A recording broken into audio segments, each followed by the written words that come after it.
Well, welcome to my final governor prediction for the 2022 midterms, so let's start. And there we go, so let's begin in Texas. So for Texas, with incumbent Abbott going against Beto O'Rourke, this race has basically stagnated and has been an easy, safe win for the Republicans. And I expect that to be this. I have seen people drop this to likely or which I doubt that happens. I have Greg Abbott winning here by a safe margin. I think he would win here by 13% to 15%, but it could easily even be higher than that. And yeah, so for the following state, for Florida, so Florida has a chance of voting to the right of Texas if Greg Abbott does slightly worse than expected, and Florida's DeSantis against Charlie Crist, as many of you know. And not much has happened here with the Florida Democrats. It has basically stayed the same. Not much has happened. And Ron DeSantis is leading in a lot of polls, as you can see right here.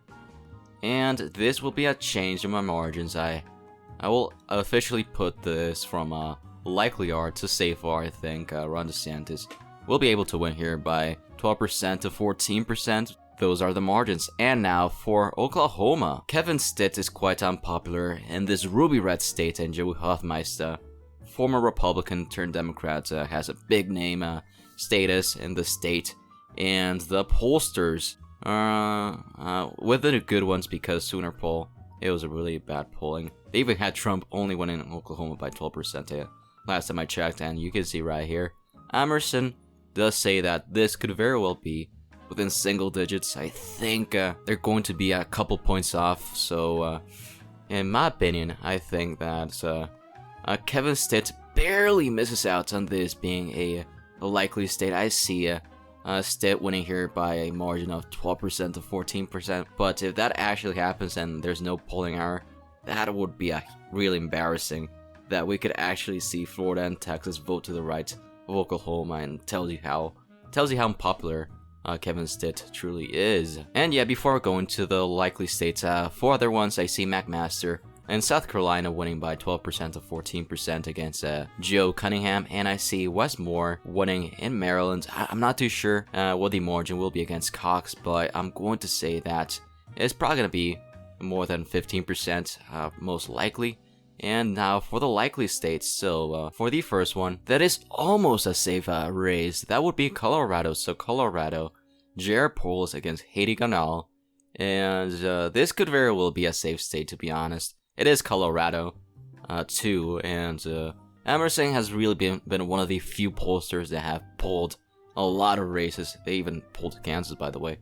And as I was saying, they do have this around 13%, and that could very well be true. I do think, as I've said before, they're going to be off by 1 point to 2 points, and I see Jared Polis winning here by a margin of 11.5%, but technically 10% to 12%. And now for another likely state for the Democrats, that is in Illinois. So J.B. Pritzker against Darren Bailey, as many of you know, and this has been one of those races that is always between safe D and likely D.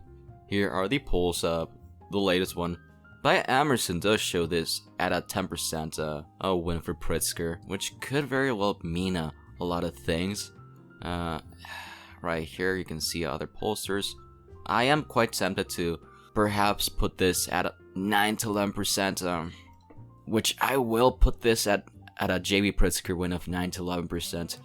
But it's probably going to be something like 10.5% if I'm going to make an estimated guess. Moving to the northeast for Connecticut. So Connecticut is really one of those races that has just moved more and more to the Democrats. You got Ned Lamont, Stefanowski in a rematch, as many of you know. I still can't believe this is going to be the last one, man.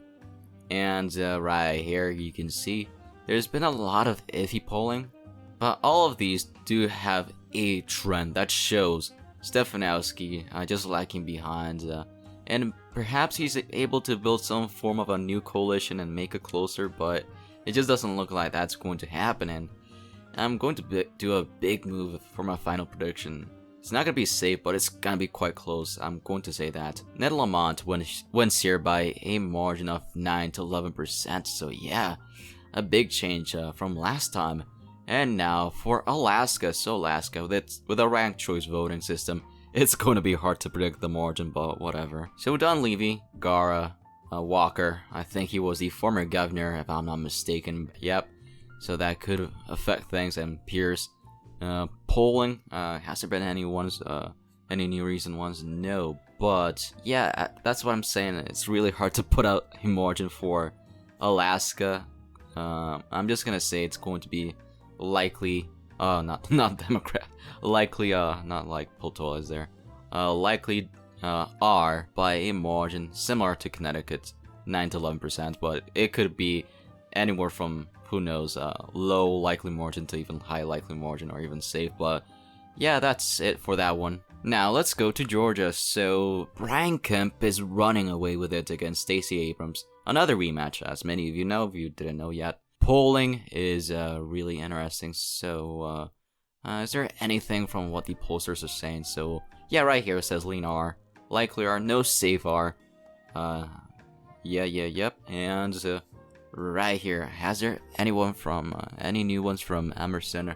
They do show this 6% win for Brian Kemp. And Emerson, as I've said before in the video, is one of the few ones that has really gone out and pulled in this cycle. I do think they will be close in this race, and I have Brian Kemp winning re-election against Stacey Abrams in a rematch by a margin of 6 to 8%. 6 to 8%, and in an easy win for Brian Kemp. And a major loss for the Democrats, and now for Rhode Island, which could be a sleeper race, to be honest. Dan McKee, Ashley Kalus, Dan McKee, unpopular governor that just got in because of the fact that the former governor had to resign to get a position. And let's just go. Polling wise, there's been almost no polls here, by the way. So this is why I'm saying it could actually be a sleeper one. There's almost 0 polls. The last one was from I don't even know how to say it, whatever. And who knows? I'm gonna say this will be a Dan McKee win of 5 to 7%, but I'm not too sure. I'm even tempted to drop this down to lean D. I'm not too sure, but I'm going to put this as barely likely D. But I wish there were more polling. And yes, so for another state that is quite similar to Rhode Island, for New York. New York is another interesting race to look out for. Kathy Hochul against Lee Zeldin. Lee Zeldin has done well, but it's mostly because of the fact that the Democratic Party is really in a weak position right now. And Emerson, yet again, showed another poll, and they have Kathy Hochul winning here by almost double digits, but here's the other ones. And if Emerson is spot on with all of these, kudos to them if they actually did a madness in a cycle, but I think they're going to be off by 1 to 2% or something like that, which is why I do have this race barely being likely D. It could drop to lean D if the turnout favors the GOP and Lee Zeldin. But for my final one, I should say, yeah, it's my final one, and I have this going to Kathy Hochul, but by only 5 to 7%. And to be honest, it probably has 4 to 6%, but I'm just gonna put it as likely D because it's New York. And now for so I was saying, for a race that could be a likely state, that would be Arizona. In Arizona, it's Kari Lake against Katie Hobbs, and Katie Hobbs has ran one of the most underwhelming campaigns by a major candidate in this cycle. Yep, and the Democrats could have ran almost anyone else, and they would be doing better.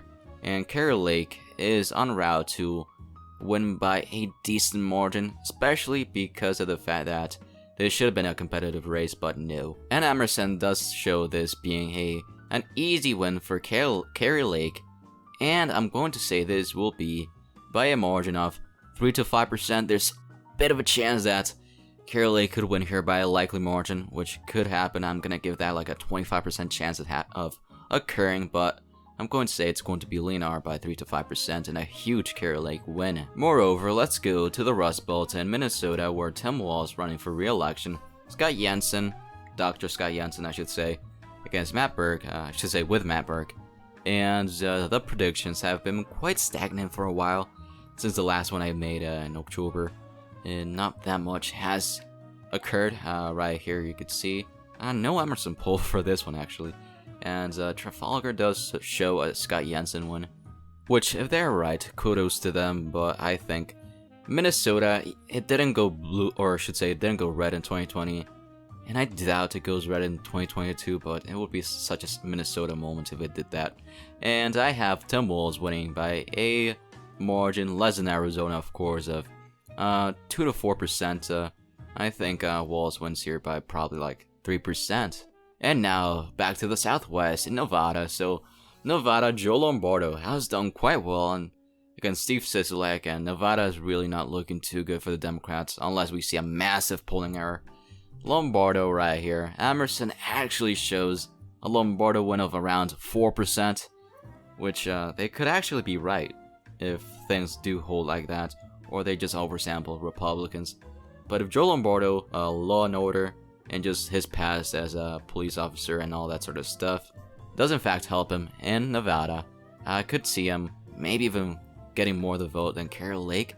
But I'm gonna say it's going to be a win for Lombardo by 2 to 4%. I think that is a fair take, and I'm not too sure if Laxalt gets more or less of the vote, but we will see how that goes. And now we're getting into the more really competitive states, and which could go either way. And now for Wisconsin, where Tony Evers, it's again he's facing Tim Michels in a re-election bid. Tony Evers has had a rough term and basically has been blocked at making legislation.